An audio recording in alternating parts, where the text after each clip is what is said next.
Good morning students. आपने अपना पहला चैप्टर पूरा कर लिया होगा और याद भी कर लिया होगा। आज मैं आपको आपके सेकंड चैप्टर की समरी बताऊंगा और चैप्टर का नाम है ब्रिंगिंग अप कारी।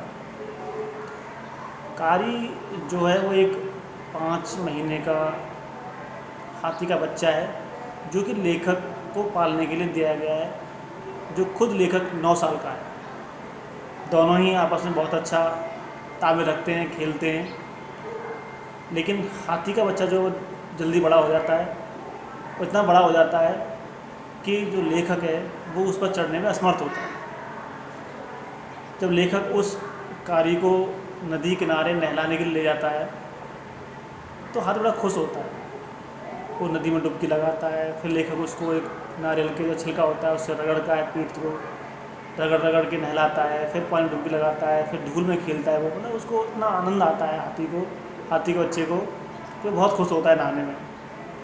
फिर लेखक उसके लिए जंगल से अच्छी अच्छी ताज़ा टहनियाँ तोड़ के लाता है, पत्ते तोड़ के लाता है, उसको खिलाता है। कारी जो था वो सिर्फ अच्छी अच्छी टहनियाँ खाता था। अगर कोई टहनी ख़राब भी हो जाती थी तो उसको नहीं खाता था। तो इसलिए लेखक को उसके लिए जो टहनी चुनता था तो बड़ी सावधानी चुनता था, तो टाइम लगता था उसको चुनने में। दोनों बड़े मस्त थे, खुश थे। एक दिन जब वो कारी के लिए टहनियाँ चुनने के लिए गया तो कारी साथ में था, तो कारी को खड़ा करके वो टहनियाँ चुन रहा था, काट रहा था। तो अचानक उसने देखा कि कारी वहाँ गायब है, कारी वहाँ नहीं है। तो खोजते खोजते गया तो जो कारी था वो चिंगाड़ रहा था, बहुत तेज़ तेज़ चिंगाड़ रहा था। उसकी आवाज़ को सुनते हुए वो गया। उसने देखा कि कारी जो है वो नदी में डूब रहा है, बार बार नीचे जा रहा है, ऊपर आ रहा है। तो उसने सोचा कि इसका तो वजन बहुत ज़्यादा है, मैं इसको बचा नहीं पाऊँगा, निकाल नहीं पाऊँगा। तो सोचता है क्या करें। तो वो देखता है कुछ काला काला उस नदी से बाहर आ रहा है। बाद में देखता है कि हाथी की सूंड है सॉरी, हाथी की सूंड है। तो जब वो खड़ा होता है वहाँ पे तो कारी जो है वो लेखक को पानी में धकेल देता है, पानी में खींच लेता है उसको। तो जब लेखक अंदर जाता है तो देखता है कि एक लड़का पानी में डूब रहा है। तो उसे बचाने की कोशिश करता है और कोशिश करके कारी और लेखक दोनों उस बच्चे को बचा लेते हैं। ये उसने बहुत अच्छा काम किया था कारी ने। धीरे धीरे धीरे दिन क्या हुआ, समय गुजरता गया।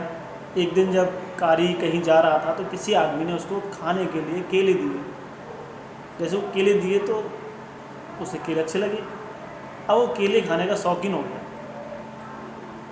तो लेखक जो था, लेखक के जो पेरेंट्स थे, वो अपने फलों को एक खिड़की के सहारे बड़ी मेज़ पर रखते थे। एक दिन उसने देखा कि फल रखे हुए हैं तो उसने केले उठाए, चला गया।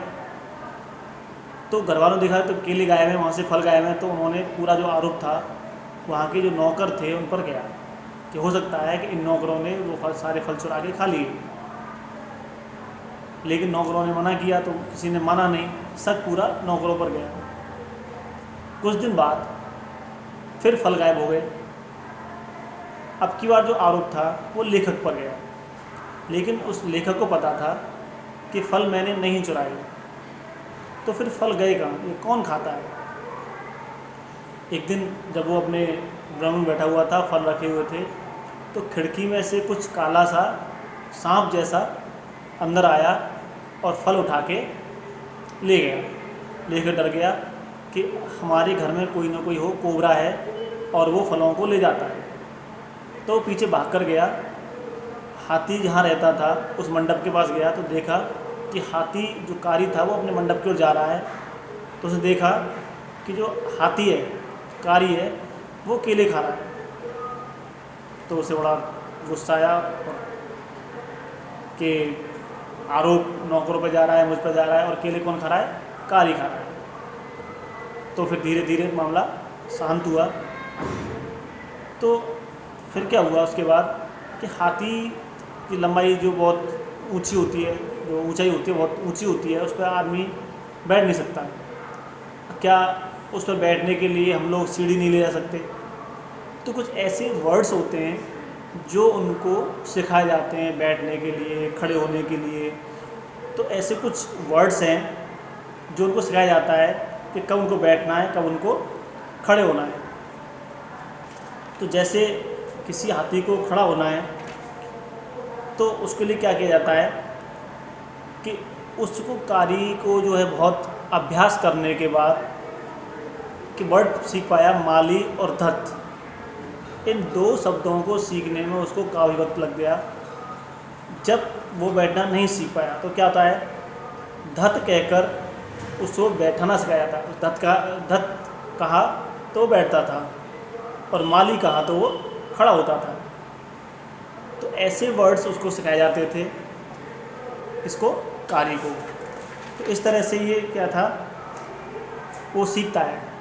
लेकिन एक जो मास्टर कॉल होती है वो तब होती है कि जब कोई आप जंगल में फंस गए हो, कहीं आप जंगल में अंधेरा है और वहाँ फंस गए हो, तो मास्टर कॉल दी जाती है। उसमें क्या होता है, हाथी आपके लिए रास्ता बनाता चलता है, पेड़ उखाड़ता है, जंगली जानवर से लड़ता है, मतलब आपके लिए क्या बनाएगा, वो रास्ता बनाएगा और रास्ता क्लियर करेगा और आपको जंगल से बाहर निकाल कर ले जाएगा।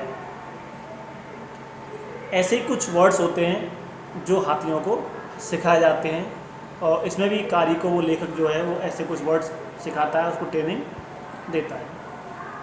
उम्मीद है आपको ये चैप्टर कुछ समझ में आया होगा। तो आपको क्या करना है, आपको फर्स्ट चैप्टर आपने कर ही लिया होगा पूरा। सेकंड चैप्टर के मैं आपको क्वेश्चन आंसर भेजने वाला हूँ। इसको पढ़ने के बाद आप क्वेश्चन आंसर बिल्कुल साफ साफ राइटिंग में ढंग से करिएगा, और अगर कोई प्रॉब्लम है तो मुझे पूछिए। धन्यवाद।